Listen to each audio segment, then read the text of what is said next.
Good morning. This is Tiffany Fox with Mrs. T Fox Resources, and we are getting ready to start a tutorial on drawing glass with colored pencil. First thing I'm going to do, this little guy is 2.5 by 2.5 inches. Let me make sure I'm telling you right. Yes, he's 2.5 by 2.5 inches. You have this image printed in your materials for this lesson. I'm going to scale this little guy up to 5 inches by 5 inches. So I'm going up 2 times. Anytime you would like to scale up a reference photo, crop your photo to the desired composition, and then measure each side. Don't measure this white border, just measure your image 2.5 by 2.5, and then you multiply each side by however much you want to scale it up. So in our case, I want to go up double. So I'm going to multiply 2.5 by 2 for each side, and I'm going to get a 5 by 5 inch picture plane. So I'm going to go ahead and lay this picture plane out. I'm going to divide my reference photo into 4 equal sections, and I'm going to divide my picture plane into 4 equal sections. It'll make it easier for us to scale him up when we do our contour line drawing, and then when we add the color, we'll have a nice solid contour line drawing. So I'm going to take a few minutes in time lapse and do that, and then we'll talk about adding our value and how to get this guy to look like clear red glass.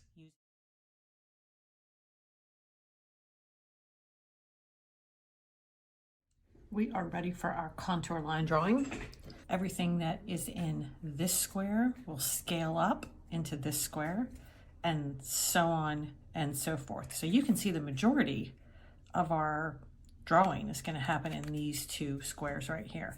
But I'm going to take a few minutes. I'm going to put a light graphite pencil. This is a 2B drawing pencil. I also made this very light so that I can erase it easily. So once I get my contour line drawing on, I will go ahead and erase the grid. And I'm just going to lay out the big idea in these shapes. I'm not going to do any detail. I'll do that with a colored pencil. So I'm just going to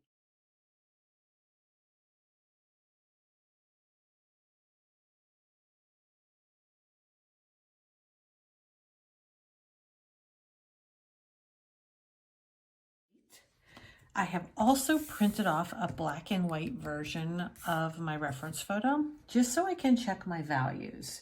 And when I say check values, I mean the lights and the darks, light reds, dark reds. I have a variety of values.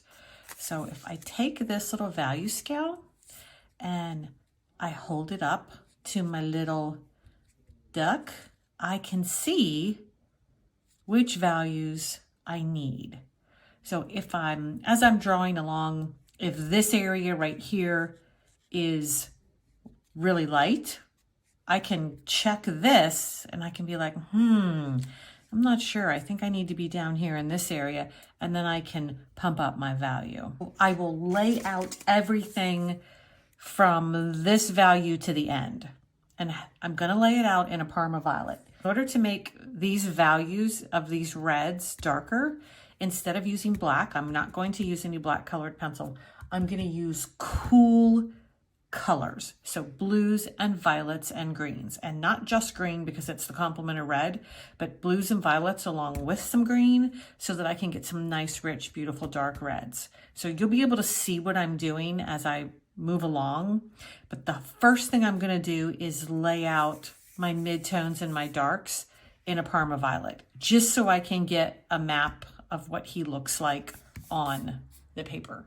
So we're going to do that in time lapse, and then we'll talk.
I flipped this guy upside down for a few minutes because when you flip it upside down, all of a sudden you see all the values and the value changes that you probably wouldn't see right side up just because we know we're looking at a duck and we know what a duck is.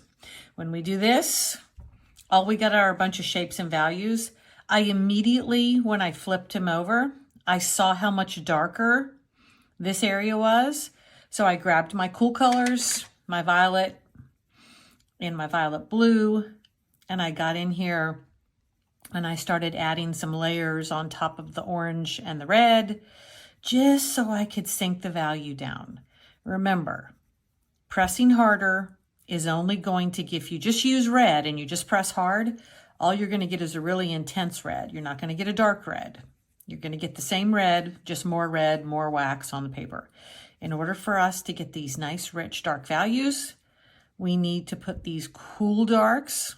In this case, I'm going with blue, violet, violet, and a little bit of green, dark green, underneath. I'm also really starting to focus on my edges, like how crisp this is, how soft all of these transitions are. Look how soft all of this is. There are some areas within these darks that are even darker. We need to do what I like to call subdivide and go in and add even darker areas to this dark area. So you can see it's a little darker here, it's a little darker here, it's a little darker here. And if we pay attention to all that stuff, we are going to have a glass duck when we're finished. We're going to pay attention to our edges. See these two little marks right here? I didn't even see those when it was right side up. So I'm going to add those in. And look what happens when we flip him over.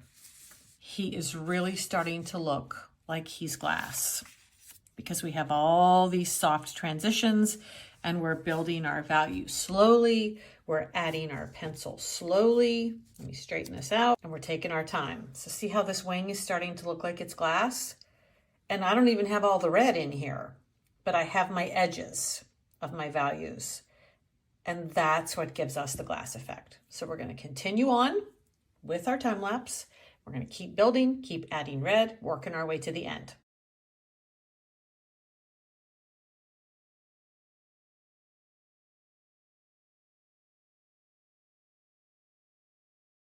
Okay, let's talk about the final stages when we start to press hard. When I get in this area here, that's this really dark red, I'm going to press hard with my final color, which is this red, and I'll probably use a little bit of this Tuscan red too because it's like a brick red, to get the finished color. In order for me to get the correct value, I have to have the underlayers. So here, where it's darker, when I lay the red down here, I'm going to get a darker red because I have the cool colors underneath. So even when I get to this final stage and I'm layering the red, if I feel like the area needs to be slightly darker, and I'll put another quick layer of this blue violet, and then I'll go back to the red. So sometimes when I'm putting that final red on, I'm like, you know what, this needs to be just a little bit darker. And look what happened when I put a little bit of that blue violet right there where that needs to be a little darker. I got the desired value. Once I get the desired value with the cool layers underneath, I can press hard with my final color, which is this crimson red, to get my finished, final burnished, even layer of colored pencil, this beautiful waxy finish that colored pencil affords. It's so gorgeous. And like up in here where it needs to be a little bit lighter, there's not as much cool underneath. So see, when I press hard here, I get a completely different effect than when I press hard here. Then of course, we're always going to keep in mind our edges. So right here where it needs to be crisp, when I get up to this edge, I don't draw across this edge because it needs to be super crisp.